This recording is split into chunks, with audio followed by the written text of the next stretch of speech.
correlation. Like, let's go back to the cusp of Taurus Aries right here. Make it full screen. And, oh yeah, let's do full screen.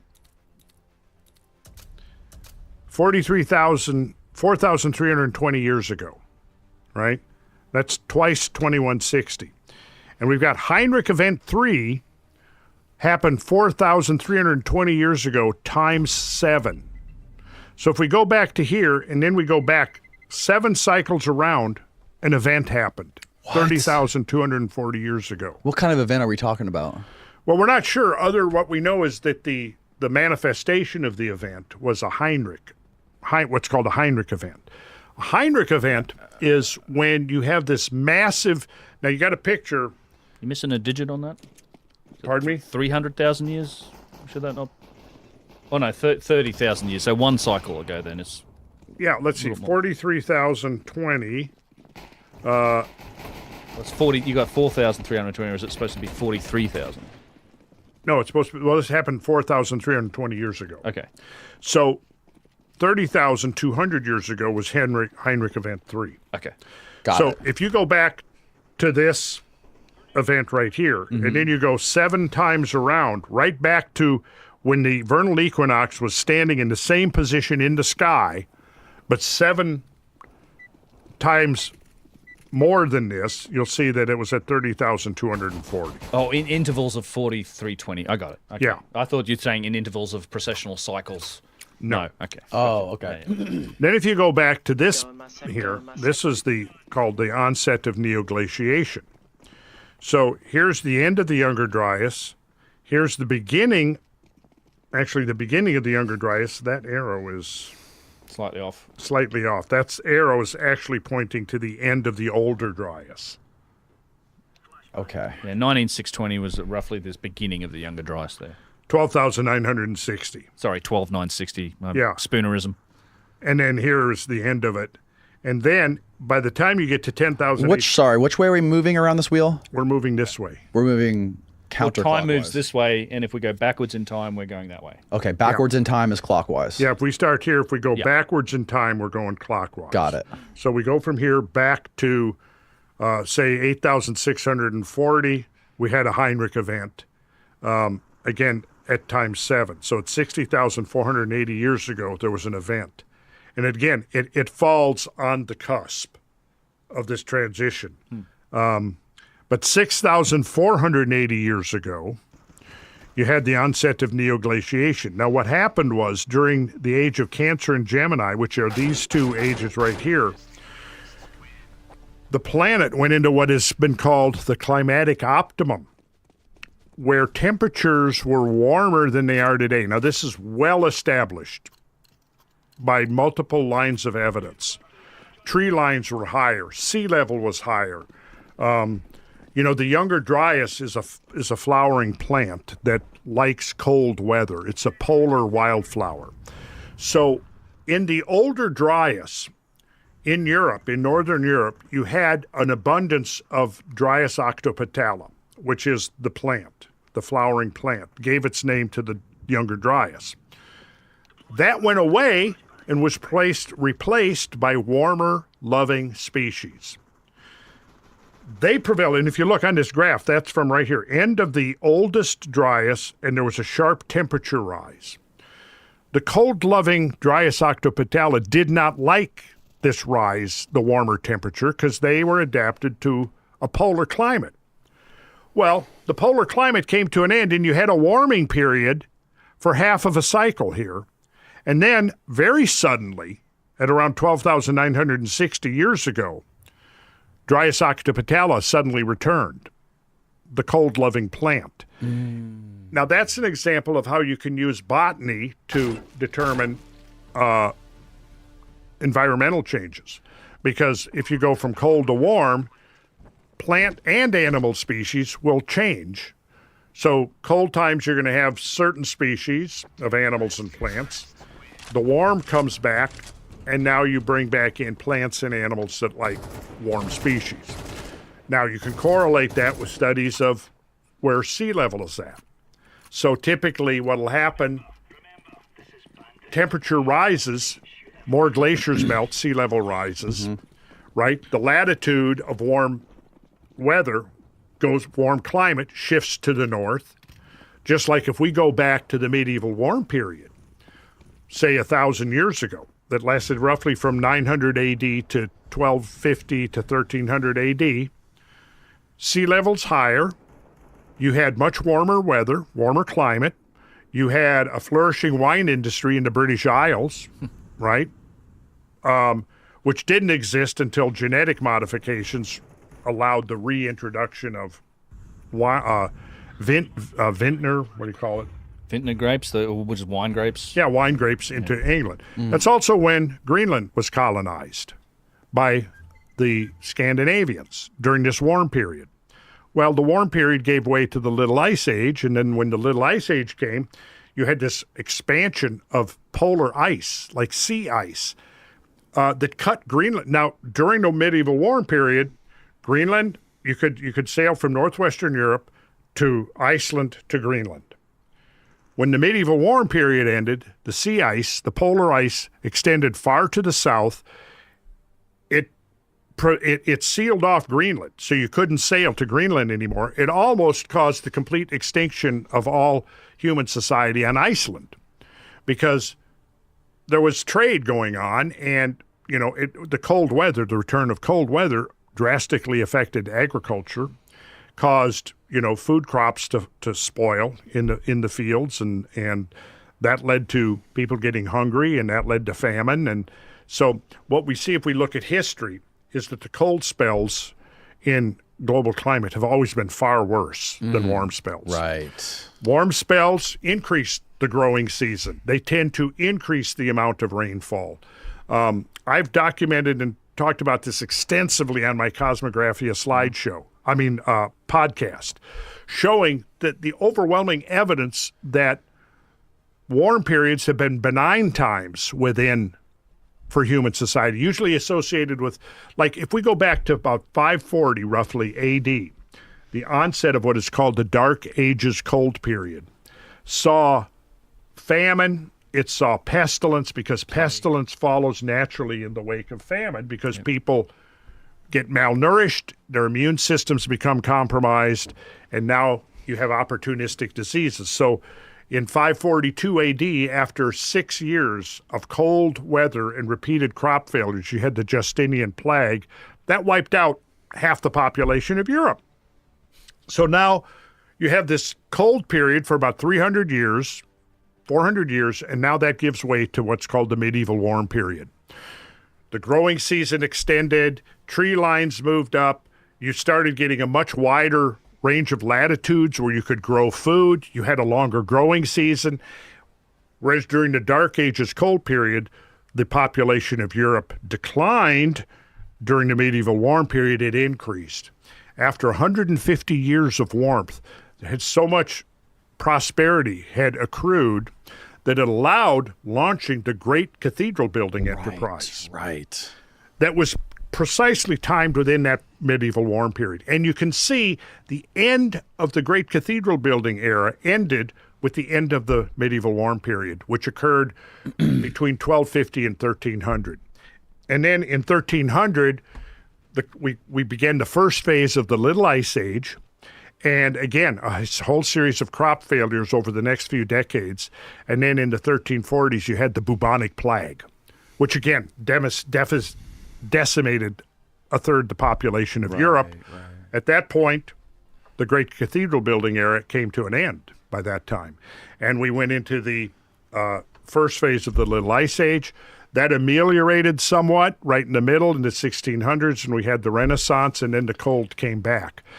That cold, which was the second phase of the Little Ice Age, kind of came to an end between 1850, about the mid-19th century, and by the 20th century, it was over.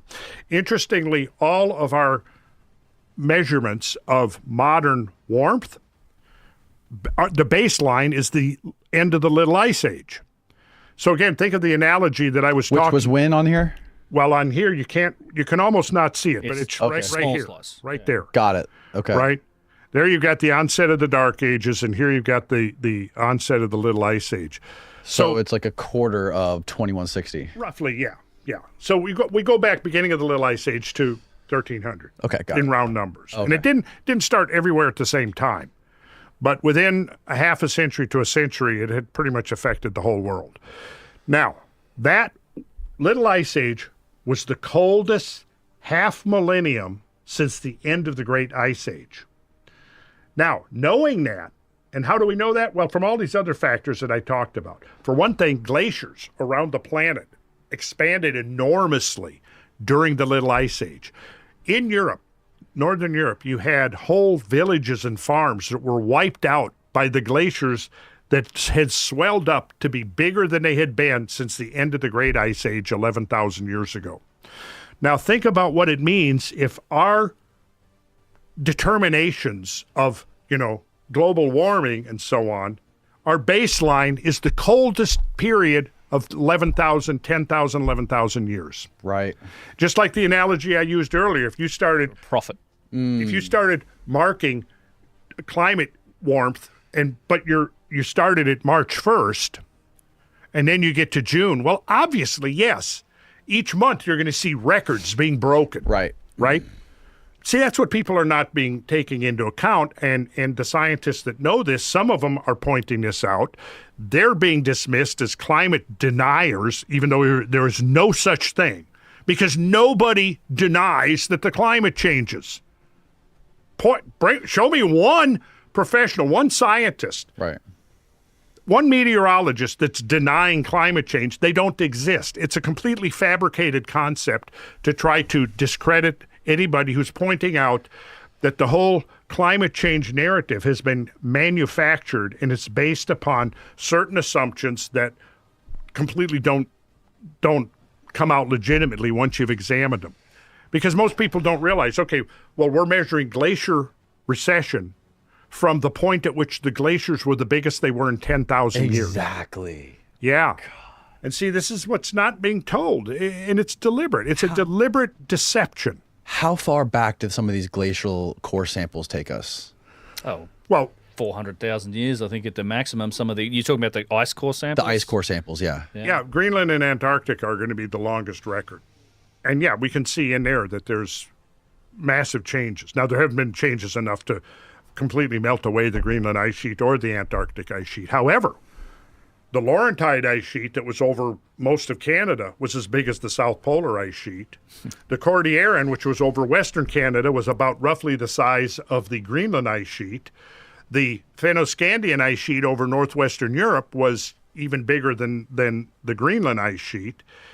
All of that ice melted away literally in a few thousand years, and we don't have an explanation for where did the thermal energy come from to affect that drastic change that could cause that much ice to melt away that quickly.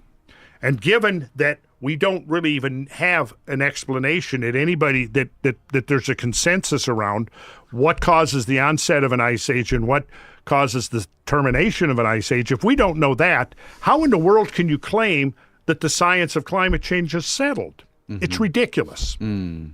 It's ridiculous. And if somebody says that the climate, that the science of climate change is settled, or they call anyone who questions that consensus a climate change denier, right there, those two things are telling you either they don't know what the hell they're talking about or they're phonies and they're lying. I think people get lost in the politics of this. People don't understand the history of this, and it's more nuanced where people are arguing over whether humans contribute to climate change or do humans not contribute to climate change. Of course, humans do contribute to climate change. The question is how much and how significant is that relative to the natural forces? And I argue, we look at the history of the climate change on Earth, that natural forces are overwhelmingly the dominant factors. Right. And we talked about this a little bit on our first podcast, but the way they're measuring the climate right now, they have these like old sensors that are like near airports or something. Yeah. Yeah. On top of tarmac. Right. Well, and there's manipulation of raw data going on too. They've literally changed the raw measurements from the past, essentially, cooling the past and warming the present so that the trends match some of the computer models more or less. There's a guy named Tony Heller who does some good. He's great. Yeah, Tony Heller does some good stuff. Some good videos exposing some of the way that's worked in order to kind of manipulate the data such that it matches the predictions that were made almost exactly. Yeah. And it is political, unfortunately. It's I mean, I always find it telling the first moment you usually ever engage in some sort of skepticism around the narrative of climate change, you generally first of all have to then defend yourself as saying, well, pollution bad as well. Like, right. It's like for some reason it's weird. It's like, of course pollution is bad and we should be stewards of the planet, but that right there is telling you that it's a political argument. There's somebody who did a study on this. I think it was Steven Pinker, who basically he reverse engineered people's view on climate change, and he said basically all you have to do is figure out their political leanings. Yes, and then you can figure out how they feel about climate change. Yeah, yeah, but yeah. So that's the point. I mean, the point is that the climate. Anybody who studies the climate, and I've studied it in depth for decades, knows that the climate has changed profoundly. Over and over and over again. There has never been a point which we can say the climate has remained stable. Right. It doesn't exist. So what you're now going to tell me is that all the natural factors that have been causing the climate to change, whether it's the sun, whether it's geomagnetism, whether it's ocean currents or atmospheric currents or, changes in albedo, changes in the relation of the planets, which is also a very interesting theory, volcanism. I mean, we could go on with the list. Are you going to tell me now all of those are irrelevant and non-operational anymore?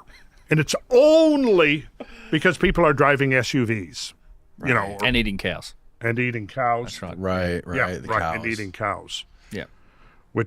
But we're not going to eat cows tonight. We're going to eat seafood, right? We're going to eat fish tonight. We're going to eat fish. Fine. Fish do not contribute to climate change that I'm aware of. Give it time. Oh, my God. But I think that the ancient peoples knew that there was a tempo of global change. Mm-hmm. And a lot of their mythology and so on embodies their knowledge of environmental change, climate change, and so on. Because when we look back at the legacy of inherited traditions from the legends and folklore and mythology of the ancient world, over and over again, we have to recognize that there's catastrophism is a major part of all of it. And, you can start with things as obvious as the Great Flood myths. We're all here brought up in the Judeo-Christian tradition. Well, the Great Flood myth is introduced very early on within the biblical story, right? And of course, like flood myths from all over the world, there's always a moral component that's sort of juxtaposed on it. And I think that that's sort of a natural thing when something like that happens. We can refer to the impact, the atmospheric impact of the so-called Tunguska cosmic body in 1908 Siberia. Right. In the aftermath of that, what happened? Well, the Tungusi populace, the tribesmen that lived there, it launched a new religion. And Agdi, the god of fire, descended from the sky to punish the people for their sins and their infractions and their bad behavior. So immediately we see in a modern context a celestial event like that spawning a religion. Now imagine that you have an event that's 10 times or 100 or 1,000 times more powerful than just a single Tunguska event. Obviously, yes, and when you start looking at flood stories, I mean, one of the things we'll be doing in Montana, Ben and I, is we will be exploring landscapes that were created by flows of hundreds of millions of cubic feet per second. We'll be exploring landscapes that were carved and created by water flows that are 10 and 20 times greater than every single river on Earth combined. Now, if you survived something like that, yeah, it's natural that the survivors of events on that magnitude would look at it in theological terms and moral terms and so on. But behind that veneer, that theological and moralistic veneer, I think we're looking at very natural events that we now know we can document that events like this have occurred repeatedly in Earth history. Yeah. And the wonder of it is, in some ways, is how we humans did not go the way of the woolly mammoths. That is the wonder of it. Yeah. We did have a bottleneck. I mean, we know Yeah. there was definitely a bottleneck in both population and genetic diversity associated with the time frame of the Younger Dryas. It's kind of funny. There was a study done recently. Antonio Zamora's done some good little short YouTube videos on it if people are interested. But it is a study that shows that there was across the world, all populations of humans almost everywhere, and these are disconnected, isolated groups, simultaneously went through a decrease in genetic diversity, and particularly in male populations, actually. And it's all associated with a period of time shortly after the onset of the Younger Dryas. And, of course, it's the study's authors don't make a connection to, the Younger Dryas period because it's still a debated topic, I guess, in what you'd call mainstream science. But they said that, well, perhaps it was just some sort of somehow simultaneous change in breeding and preference patterns between these isolated and different groups of people that resulted in this genetic diversity. But it also coincides with this extinction event, and turns out we're megafauna. I mean, I'm certainly megafauna. Or 90% of the world's population got wiped out. Well, It's hard to say what percentage. It wasn't that. There was a bottleneck in population and in just diversity, but I'm not sure if it was that much. But. Yeah, it was probably. I mean, it could have been. I mean, we're just like kind of at the beginning of piecing this together. I mean, clearly, the human species was affected by these events. You don't have events that wipe out half the megafaunal species on Earth and not affect the other half of the megafaunal species that survived. It's not like half the species came through completely unscathed, but the severity and magnitude of those events completely exterminated half the other species. Yeah. Right? We know. Look at the how close the bison, the American bison, came to becoming extinct around the turn of the century. There was only a few hundred individuals. Now, we can go to the grocery store and buy bison burger, right? 1,000, 10,000 years from now, you could completely miss the fact that bison came this close to becoming extinct species. Because it's only, within a few generations, once we made up people decided that they wanted to salvage the species, it didn't take long for the species to recover. So, I mean, 10,000 or 12,000 or 13,000 years ago, a species may have come that close to extinction, but there was still enough numbers that the species within a few centuries could completely could recover. See, and it brings us to the question of, how drastically were humans affected? Yeah. And I think there's parts of the world as well. I mean, it's not, as you were saying, Younger Dryas, although it was probably the most dramatic thing to happen to the planet in maybe 5 million years. It wasn't 5 million. Yeah, I mean, it might have been the worst thing that's happened to the planet in 5 million, certainly from an extinction perspective. But it's not. There were parts of the planet that weren't as affected as badly affected as others. Certainly, North and South America were tremendously impacted with the species that went extinct. We see a similar thing in Europe, but you look at Africa or Australia, and there seems to have been much less impact. I mean, that's one of the Africa has a lot of megafauna, and you look at the what we estimate the age of lots of that megafauna is still going to be like 2 to 3 million years old. Like those species also lived through the Younger Dryas. Australia is somewhat similar. Australia did undergo very severe mass extinction, but it was much earlier than the Younger Dryas. Yeah. Now, if you look at percentages, North and South America both experienced about a 75% reduction in megafaunal species. Yeah. So in other words, North America lost about 3/4 of the big animals. I mean, think about the animals that used to be here in North America. 4 species of proboscideans. You had the sort of woolly mammoth, the Columbian mammoth, the imperial mammoth.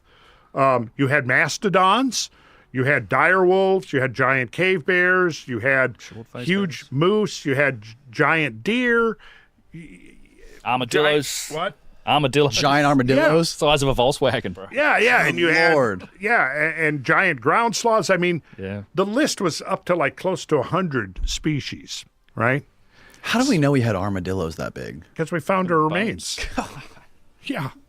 Go through Cincinnati Airport sometime. Remains of these animals. Cincinnati Airport, I went through there the other day. They actually had the skeletons. They had a dire wolf. They had a saber-toothed tiger. They had mastodons. They had one of the big elk, the giant elk. That were just like, my God.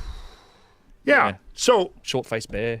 Now, Okay, so North and South America both lost about 3/4 of their species. Eurasia lost a little more than a third. About 35% of species in Eurasia went extinct by the end of the Younger Dryas. Africa, 10 to 12%. So a lot of the big animals in Africa are the survivors of the Pleistocene. People don't realize that when you start looking at rhinos and hippos and elephants and giraffes and all the rest of them. So clearly, the cataclysm, the Younger Dryas cataclysm, was not uniform around the whole planet. Right. Now, one of the other things that I've noticed from going back into literature is that a lot of times, going back to the idea of how humans were affected, you had places where there was obvious settlements, had been there for centuries, and then all of a sudden they're abandoned. The usual assumption was, well, these people got up and migrated somewhere else. Problem is then the other places you find evidence of human occupation, and they're gone at the same time. You find quarries all over non-glaciated North American settlement camps and things like that, where people were living, working. You find the refuse pits, the middens, all of the things that was evidence that there was a fairly long period of occupation, and then all of a sudden it ends. And that termination coincides in many cases with the beginning of the Younger Dryas. Yeah. And it's probably less a case that they got up and moved somewhere else, is that they didn't survive. Right. Like a quarry, where they're quarrying flint or stones for their spear points and things, are active for centuries, and then all of a sudden they're abandoned. Oh, well, they got up and moved somewhere else. Well, where'd they move to? But what's more likely is that, that particular social group died out, and that was the end of it. How much debate is there over what caused the Younger Dryas, whether it be comets or solar ejections or all of the above? But there's still debate. I'd say that I mean, there's at this point 160 odd papers peer reviewed that the vast majority are very much in favor of the cosmic impact / airburst theory. Airburst meaning like it explodes when it hits the atmosphere. Yeah, so it's initially I think people were thinking about thinking of it in terms of a single impact, but it very much seems like it was a series and potentially different periods of cosmic impacts and airbursts. Airbursts are also traumatic. I mean, there's actually been a few really good studies on sites that show cosmic impact. It's not related to the Younger Dryas, but Dr. Stephen Collins at Tel El Hammam basically discovered the source of the biblical Sodom and Gomorrah story. He did a digging on a site, and they've shown that site was actually subjected to a cosmic airburst, and it literally matches all the story that's in the Bible, which you would probably attribute that to the wrath of God if you had happened to witness that from, a hill a few kilometers away. But yeah, I mean, airbursts are bad as well. So there's still debate. I mean, there was a sort of another paper released recently that was attacking the theory pretty poorly, I thought. I mean, it's some of the opposition to it is quite strange, and some of it has probably no place in what I'd say is peer-reviewed science, like the whole requiem for the Younger Dryas paper is silly. You shouldn't. But safe to say at this point, there's still some debate. I mean, I'm not playing in that arena, but it feels to me like there's a vast amount of evidence supporting the idea. Yes. Both on the macro and micro scale, as well as cultural evidence in all of our origin stories. There's like nano-diamonds that have been found. So it's exactly. There's a lot of the papers focus on we have a number of sources of evidence. There's a lot of papers that focus on the impact proxies, the things they find in the strata layers of the dirt, the shock-synthesized nanodiamonds, the carbon and magnetic microspherules, extraterrestrial platinum and iridium spikes, the black matte layer.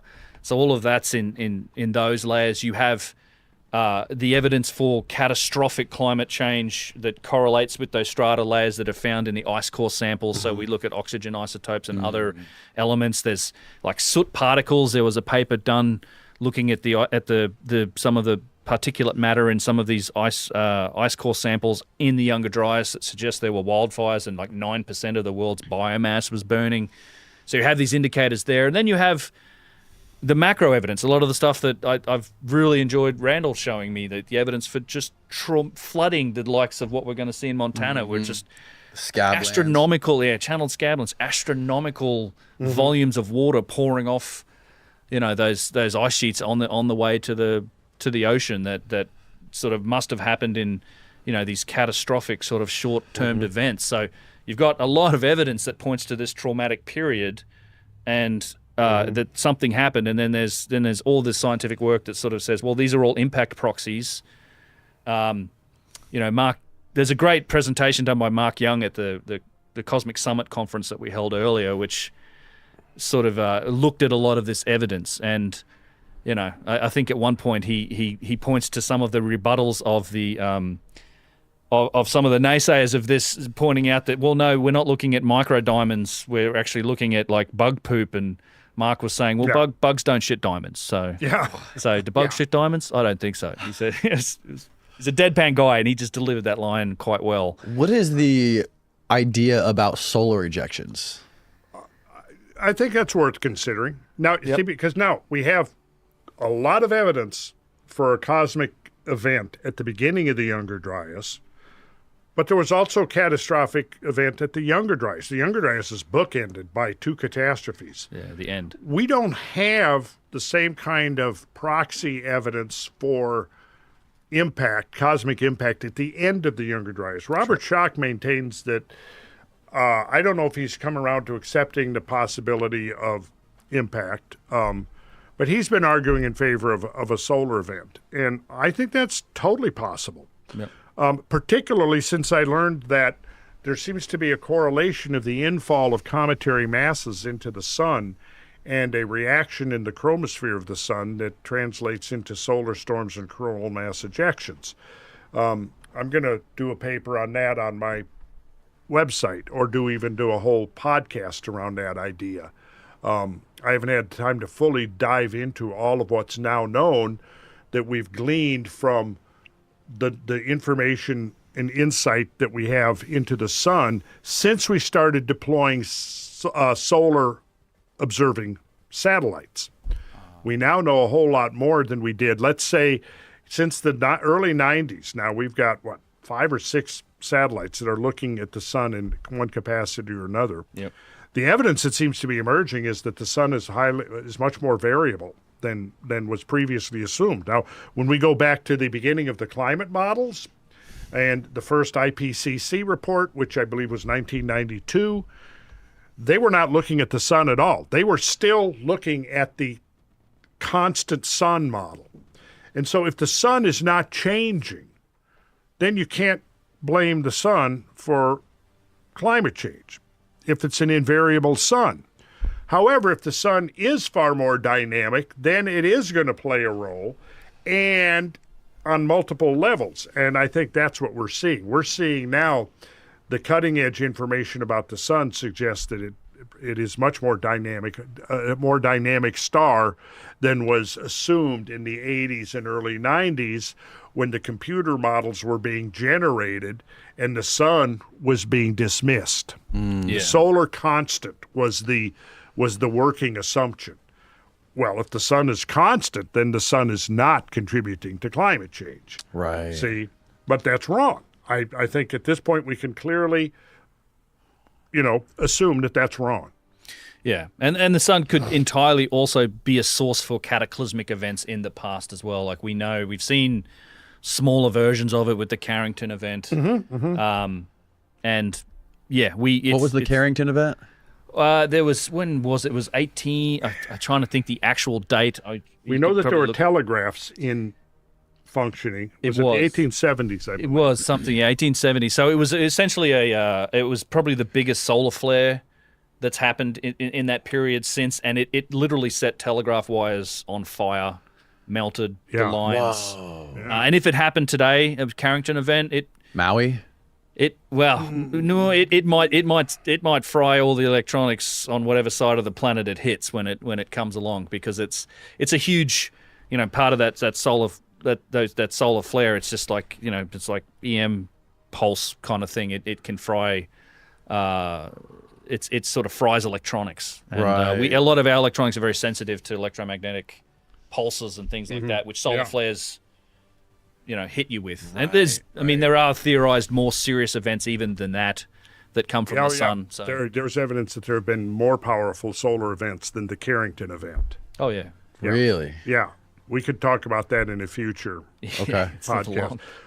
Two things I want to mention. George Howard is reminding me that the second Cosmic Summit is coming up next June 14th and 15th.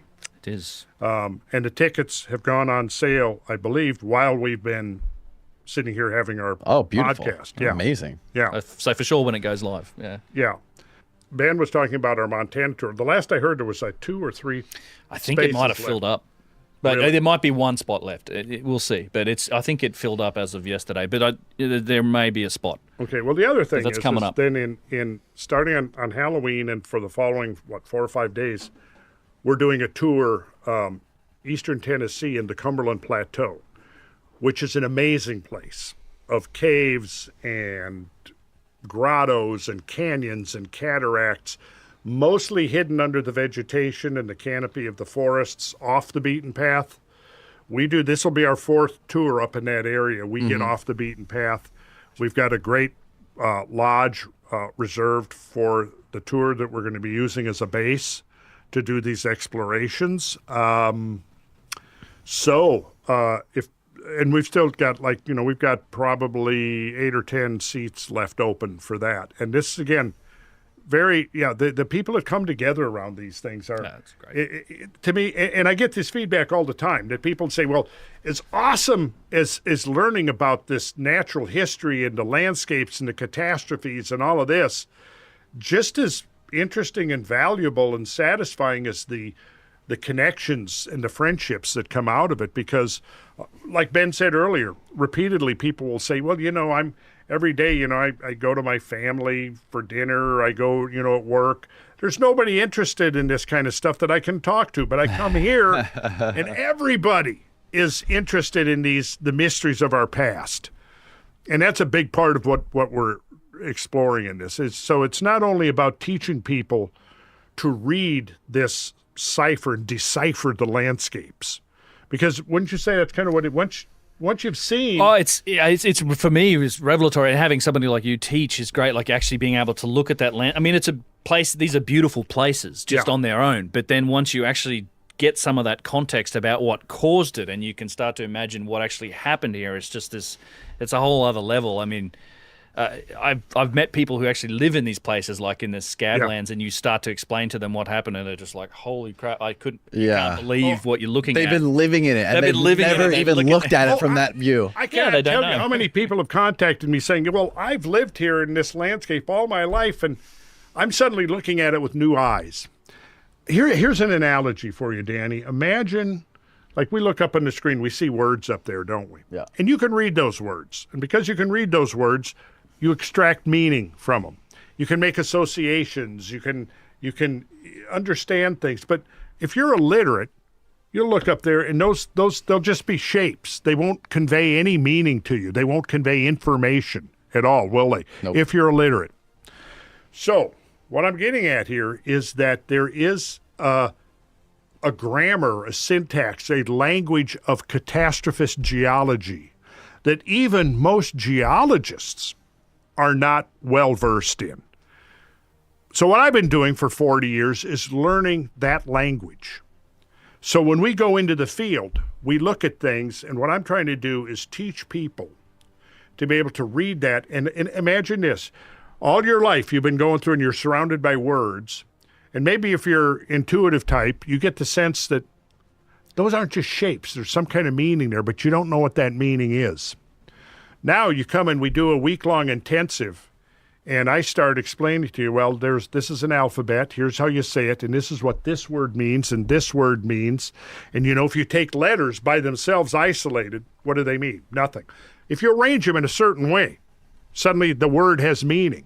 Then you take those words and you put them in a certain arrangement. It's a sentence. More depths of meaning emerge. Right. Put those sentences into paragraphs. You see what I'm saying? Now, let's say we do a week-long intensive and you go from being completely illiterate to now you walk out and suddenly words all around you start conveying insight and information to you. That's the goal of these tours, to teach people to read that language that has literally been hidden within the landscape of the entire planet for 10 or 11 or 12,000 years because nobody had the perspective to see it on the scale that we can now see it. That's why when we do our briefings and we do the full study of what we're doing, it starts with, we look at myths, we look at stories, obviously, then we look at photographs, then we look at videos, then we look at NASA satellite photography, we look at, geographic information systems, we look at Google Maps, we look at digital elevation models, all of this, because now we can see things on a scale that our grandparents couldn't see. 50 years ago, 60, 70 years ago, we didn't have satellites where photography where you could now begin to see the scale of some of these events that have played out on our planet. So I try to bring in as much of that as possible. Then the crown of that is you go out in the field and you start seeing this stuff and I'll tell you, even with all of the photography and the videos and the drone footage and everything, seeing that, until you get out in the field, you know, it just, that's when it hits you. You begin to realize, I'm like a microbe here. Yeah. I'm like a microbe. These things that have played out on the surface of this planet are in another realm altogether. So. Yeah, you can start to appreciate the literal, like, one of the terms I've heard you use is like, they call America was also known as the New World, and it literally is because it's built on the ruins of the old world, right. and you can get a sense for some of those processes when you start to see this.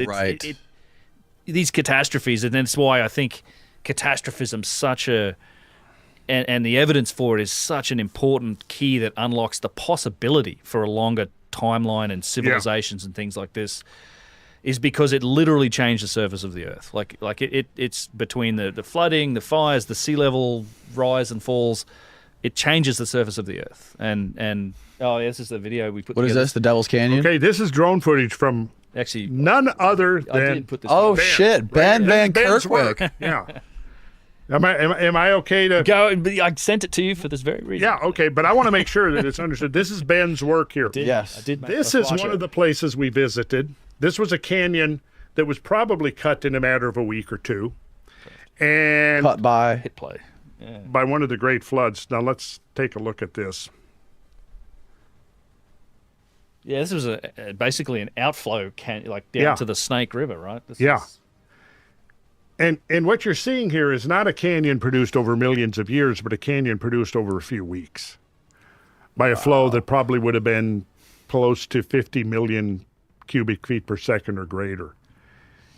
And so this entire canyon was rushing with water. Yes. For a short period of time. It's been dry since. It's like... Yeah. So now this is in the channel scan. So this was on one of our tours. And you'll see... as we pan around, and again, a lot of this is not going to be, it's not going to necessarily speak to somebody until you've been trained to read the language. Right. But now you can see here, there's the group. There's some outcrop boulders that were left in the aftermath of the great flood flows. Those things on the left? Yeah. Yeah. There you can see our vans. How deep is that from the very middle of it to the top?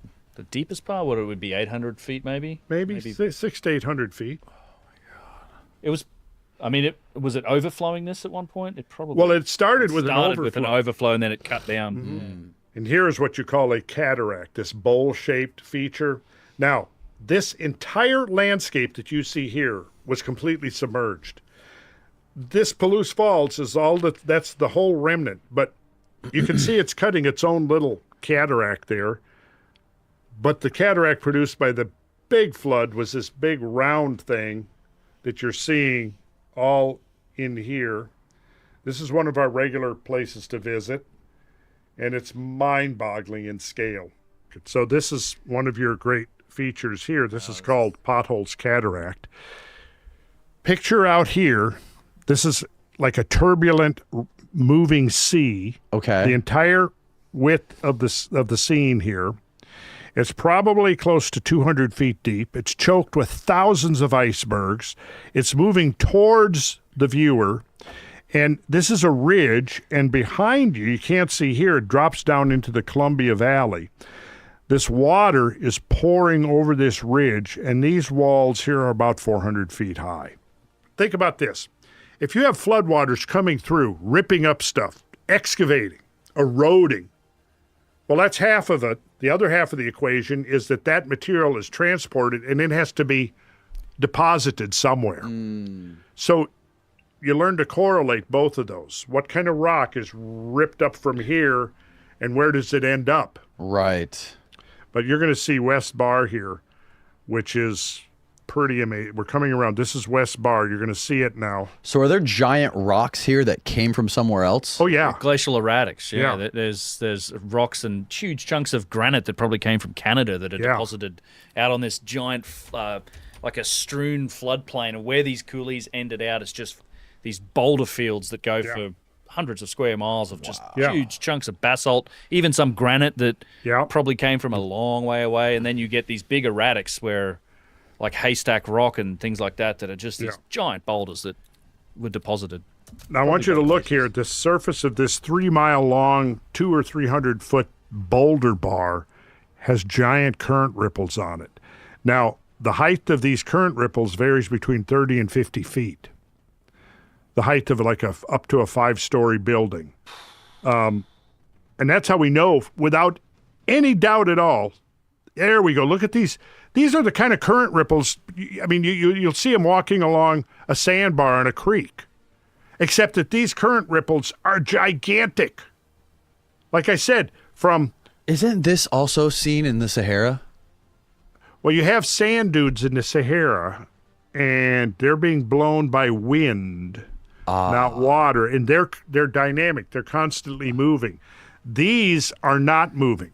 These are pretty much like they were when they were deposited 13 or 14,000 years ago, when this gravel bar, it's actually a boulder bar. That's what you see when the tide comes out of the beach. Yeah, that's right. Scale and variance, right? It's a great example of it. Like the same sort of phenomena at work in small scale as it did with this. Right. You can imagine this current of water coming around the inside of this bend, just giant current of water that left these current ripples. Mm-hmm. Wow. These 50-foot high current ripples that are there now. It's almost impossible to comprehend that. Wait till you see it firsthand, Danny. Yeah. You got to put on your bucket list that you want to go on one of these tours. I'm coming. Yeah, no, haven't people pointed out specifically, I think it might have been Jimmy who pointed out that those things are near the reshot structure. Those water ripples. That was me. That was you? Yeah. Oh, Yes. okay. Maybe Jimmy got it from you, because I think I heard Jimmy say it too. Well, Jimmy has been arguing that the reshat structure is Atlantis. Exactly, yeah. I don't agree with that. Now, Right. I remember you were here last time. You said it's Azores. I think that the most if it existed, I think the most likely place that's the most consistent in the details of Plato's two dialogues is the Azores as a remnant. Those islands are the tops of mountains whose bottoms are part of a plateau that about which there is a lot of evidence that it has subsided by a substantial amount since the last ice age. And I do I've got like 9-hour lecture that I do on that. It's a pretty solid case. I watched it. It's phenomenal. I watched it after our last podcast. Oh, excellent. Okay. Wasn't there a recent voyage that went out to the Azores to look at this? I don't know. We were talking about this. I thought there James was Cameron I thought he was supposed to look at. I haven't heard anything about that since it happened. I mean, but I wasn't involved in it.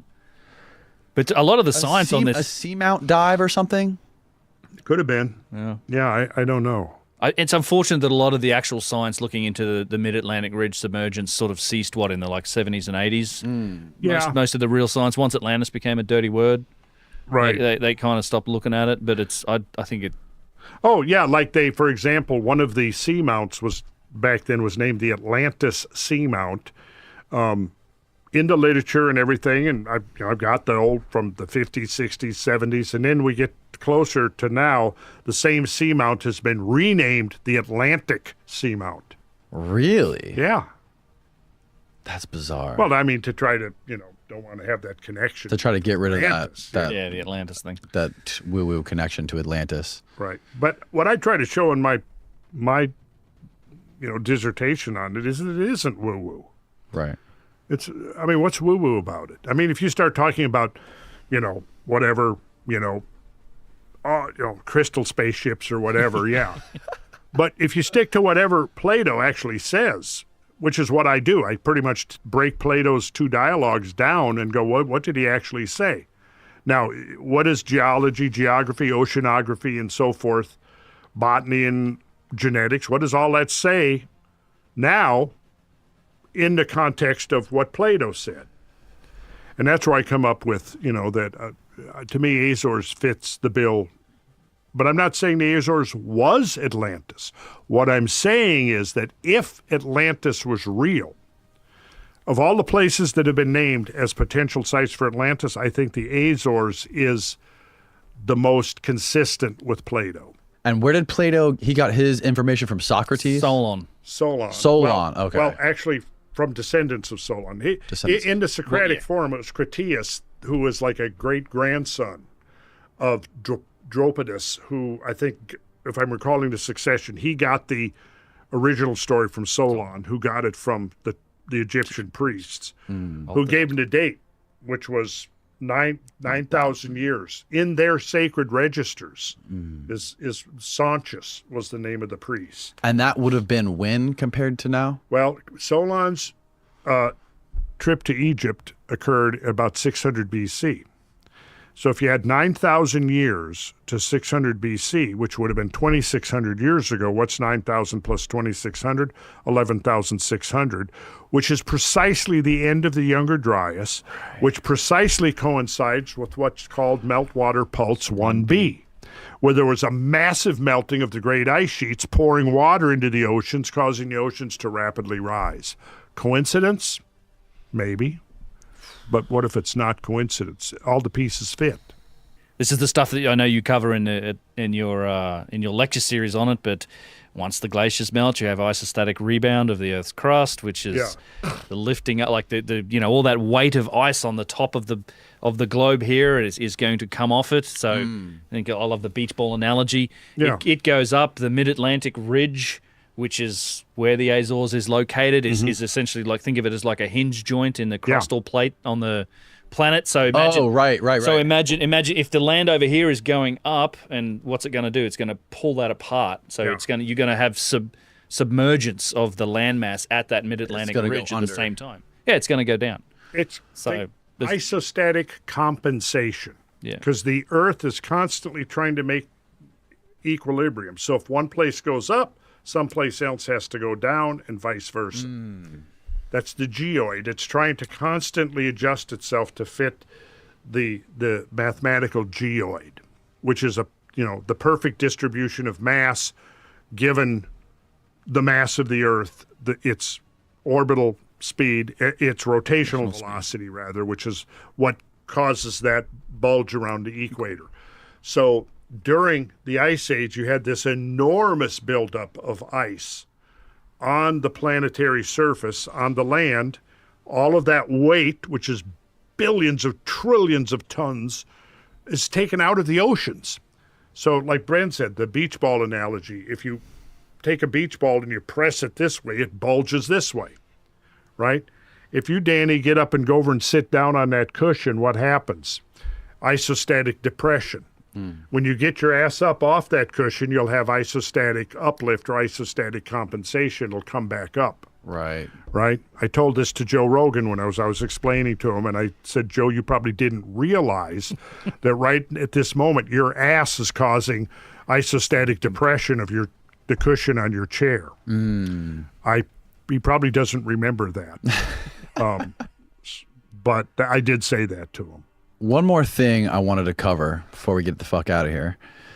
is the idea of the pole shifts. Magnetic poles. The magnetic pole shifted and the Earth did like a 90-degree tilt. No, see, now a lot of these people that are speculating don't really even seem to understand the difference between the magnetic pole and the geographic pole. The geographic pole is the Earth's axis of rotation, right? The magnetic pole doesn't necessarily exactly coincide. In fact, it migrates. It doesn't coincide with the axis, the geographic pole, which is the axis of rotation. Those are two different things. Yeah. Now, I believe, I've looked deeply into that when I was first studying catastrophism, looking at the work of Velikovsky and Charles Hapgood and others. Charles Hapgood saw the catastrophic history of the Earth. He was trying to come up with an explanation. He came up with a relatively sophisticated model of crustal shift, not the whole mass of the planet, because he looked at the math The of crust, right, exactly. Right. Earth crust displacement was his theory. Right. So it becomes disconnected from like the mantle? Yes. The asthenosphere, the plasticky kind of Yes. connection. You can think of the Earth as like the crust as being like the skin on an apple. That's like a relative thickness of it, right? But beneath that, we have varying degrees of like plasticity and connection. So it's like the tectonic plates are sliding around on what is it, the asthenosphere that has this plasticky kind of properties to it. And Hapgood proposed that could have been disconnected and shifted violently or suddenly, and then causing catastrophes. He proposed that actually before continental drift was accepted by mainstream geophysics and geology. Really? Yes. Yeah. But of course, then when continental drift came along, this was a much slower process where Hapgood was envisioning something much faster. Now, I'm not sure I'm 100% correct, but I'm pretty sure that Hapgood abandoned that idea eventually. He didn't abandon the idea of catastrophism, just the mechanism that caused catastrophism. Yeah. Now, I have it's very different. I think that back to the subject of isostatic compensation, you figure that, again, the geoid in equilibrium is spinning on its axis. So now, remember the 13-mile difference between the equator and the Arctic. That's the radius, yes. Radius. Yes. Okay. Oh, never mind. Sorry. Yeah, radius. The radius. The diameter's double that, 26 miles. So so now you picture this. If you have a huge redistribution of surface mass, so let's say that the weight of the ice over North America depresses the area of North America under the thickest ice by a couple of thousand feet. Well, now it's not in equilibrium with its latitude anymore, is it? Because all of the surface of the Earth's crust, if it's in equilibrium, the northern latitudes are going to be miles closer to the Earth's center of mass than the equatorial. But now what happens if you change that distance by thousands of feet, or maybe even in the case of the ocean bottoms, a mile or two, right? Now it's not in equilibrium anymore. There's not that correlation between the latitude and the distance from the Earth's center of mass. Could that then lead to an accelerated plate tectonics where the planet is trying to regain that equilibrium? So in other words, if you've got large parts, the half of North America is depressed by 1,000, 2,000 feet, and then all of a sudden and I say all of a sudden in a geological sense over a few thousand years, it's moved away from the center of mass. Now it's the distance that it would want to be if it was at a much more southerly latitude. Does that make sense? I think so. It does. Yes, I think so. Yeah, so then the Earth, it's trying to re-seek equilibrium, which I think what you're saying is could that possibly cause a kind of a violent adjustment, which leads to volcanism, a period of accelerated plate tectonics is how I would call it. So it's the which would weight. Be bad news. You're saying it's the weight from it's the mass, or the mass of the ice sheets on top of. Again, picture this oblate sphere. It's bulged out this way. Right. So at the equator, it's 13 miles. and it's happy there. Now, go 45 degrees north, halfway to the North Pole. Well, now it's 6.5 miles closer, right? Go even further. Now it might be 10 miles closer, right? Now, all of a sudden, let's imagine that it shifts upward by thousands of feet. Now, where it wants to be happy is going to be further south. It's going to want to be farther away from the Earth's center of gravity. Got it. That makes sense. Yeah. And what would cause that to happen? Melting glaciers. Melting rapidly. glaciers. Because you've got this huge redistribution of mass. Right. Okay. From off of the land surfaces into the ocean basins. And during the onset of a glacial age, you've got the opposite. You're drawing out trillions and trillions of tons of water from the ocean, piling it up on land, and now that weight is pushing the land down by perhaps several thousand feet. At the same time, you're removing that weight from the ocean basins, which is going to cause the ocean basins to want to rise. So picture glacial, interglacial. You've got water being extracted from the oceans, building up on the land surface. From glacial back to interglacial, this is all melting and going back into the ocean. So if you look at over a long period of time, hundreds of thousands of years, oscillation, glacial, interglacial, glacial, interglacial, the shape of the geoid is pulsating in response to that redistribution of surface mass. Right. Now, I think there's a possibility, and I'm not a geophysicist, but I think it would be a possibility that could introduce this disequilibrium that would cause the movement of the plates to try to shift. And once they start moving, the inertia of that movement, they're not going to necessarily stop, because clearly, like Hapgood was right, I think, when you look at orogenesis, mountain building. Have you ever been up in Canadian Rockies and look at these incredible overthrust faults? That's a future Yeah, I'd love to tour, see that, by the way, where you have slabs of rock, thousands of feet thick, thrust up over other, forming these mountain ranges. Well, okay, you can look at rates of erosion, and the higher you get material up, the faster the rate of erosion. The problem with mountains is this, that seems to be ignored, is that when you look at rates of erosion or downcutting, they're roughly, if mountains are being built by continental drift, and continental drift is a few centimeters or few inches per year, that would mean that they're moving, it's causing the plates to buckle and raise the mountains. Right. Well, the uplift of the mountains isn't going to be any faster than the lateral movement of the plates.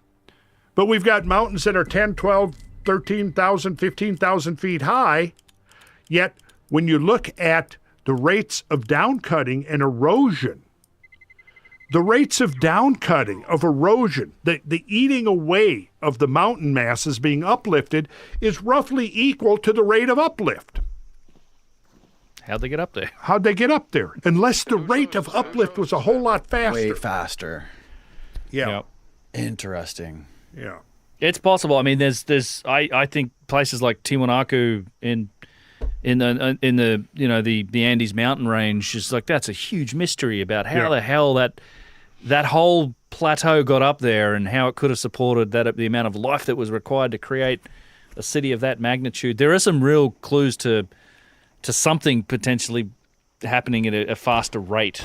I mean, I don't think it's like a day, like the Right. flipping over. There's too much inertia in the system and Right. too much stability in the system for that type of thing. Just personally, again, I'm not a geophysicist either, but yeah, I am interested in the idea that something could have caused a fairly, at least geologically, quite rapid shift in the Earth's crust, or at places like mountain ranges.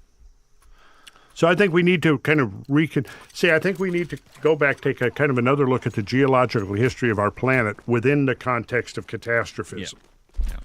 Because since the end of the 19th century up until the 1980s, the models of Earth history were strictly gradualistic, strictly uniformitarian, to use the term. Right. Meaning, we have unlimited. the biblical age of the flood is of the earth is 6,000 years. So if you have 6,000 years, you've got to do all of this, create the surface of the world as it now is. It had to be catastrophic, right? But now suddenly we've got millions of years. So we're going to get away from biblical literalism, which was actually kind of a straitjacket on science in the early days. We're going to get away from that, and we've got now unlimited amounts of time. So given unlimited amounts of time, we don't need catastrophism anymore. It was kind of a case of the baby being thrown out with the bathwater. We're gonna dump biblical literalism, but at the same time, anything catastrophist was seen within that framework of biblical literalism.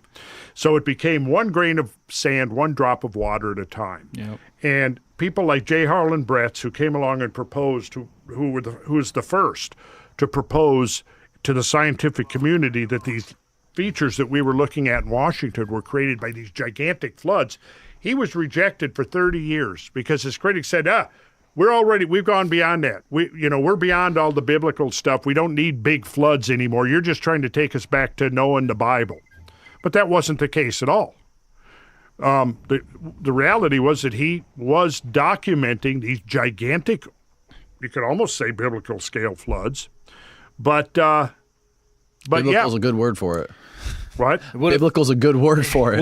It would have felt biblical had you been witnessing it at the time, that's for sure. If you somehow, by some fluke, were able to witness it and survive... that would have been the hard part. Yeah.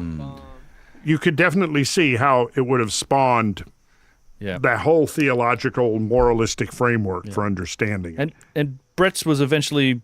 Vindicated on his deathbed, unfortunately. Well, he got, actually, I think he was 96 years old when he got the Penrose Medal, which is the highest honorary medal in geological science.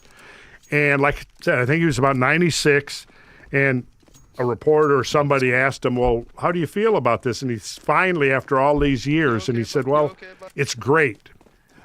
The only thing is, my only regret is that I outlived all my critics, so they're not around for me to gloat over anymore. That's hilarious. That I was right and they were wrong. Yeah, I was bringing it all back. I mean, the last time I had you on here, Ben, we were talking about what's it going to take for academia to accept some of the stuff that you guys are talking about. What is it going to take to make this like the accepted narrative of the history of the Earth? Or not even the accepted narrative. When are they going to just open the door to new other opportunities or other... It's happening. It's happening. Yeah. Cosmic Summit, perfect example. And what I was explaining to Ben was like, people like you and Randall and Ben, both you guys have more of a reach to people than any textbook has, or that any teacher at a university has. It's surpassing what the quote unquote narrative is that you learn in school out of a textbook. And bypassing a little. Yeah. Bypassing it Yeah, more. it's well, and it is, I can see that's a slightly threatening thing. I think certainly guys like Graham Hancock get attacked because of it, and there's a reaction from, you would call, academic circles to try and say, how can we become popular and get on social media and things like that as well. I'd still like to see I still would like to. I think it's an ongoing debate. I mean, I like that this information becomes more available. People can learn for themselves and make up their own minds. Right. But I hate that there's actually battle lines being drawn on this. I still think there's a need for more sort of rigorous and open engagement and debate, which is not typical. There's we not haven't a lot seen of a it, lot right. of that. Yeah. No. Right. And I've and social media is not the place to do it either. It's whereas I think it's there should be proper forums for that type of thing to engage these different ideas. I think it's definitely a political component to it because, for one thing, think about this. If people started getting engaged with understanding how dynamic the history of this planet has been, which encompasses everything, changes in the environment, climate change and mass extinctions and all of that, and potentially the rise and fall of civilizations being, who succumbed to these changes, right? Well, that's going to take away from the political narrative that they're trying to cram down our throats, which is it's all human fault. We're doing it.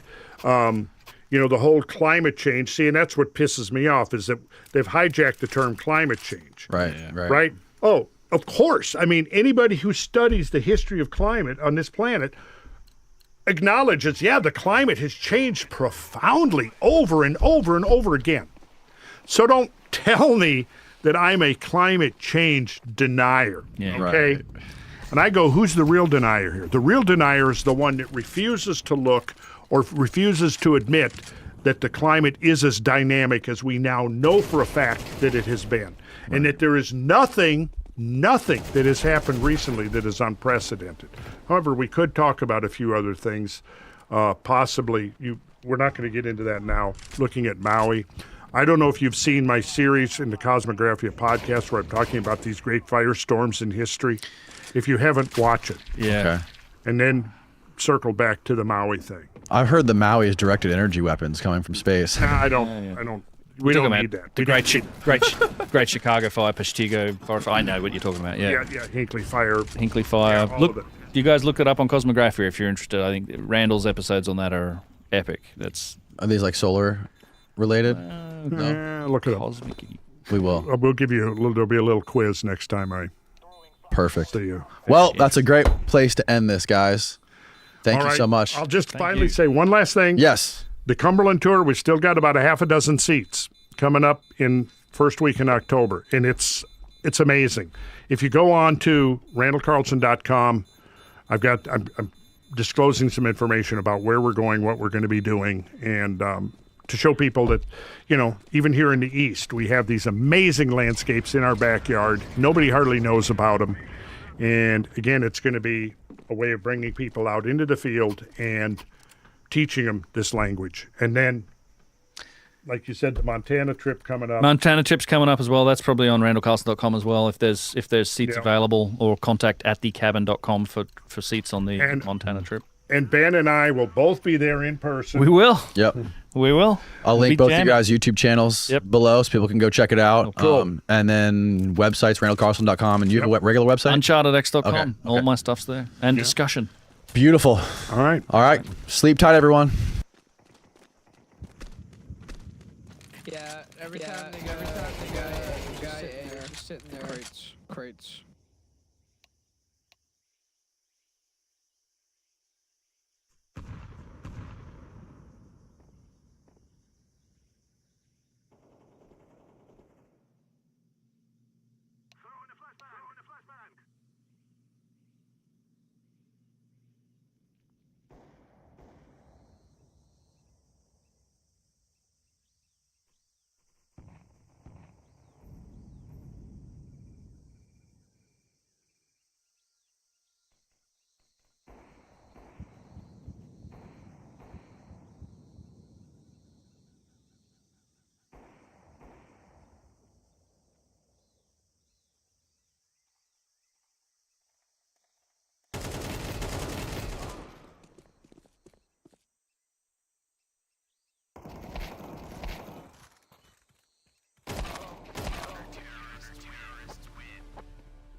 Yo, what's wrong?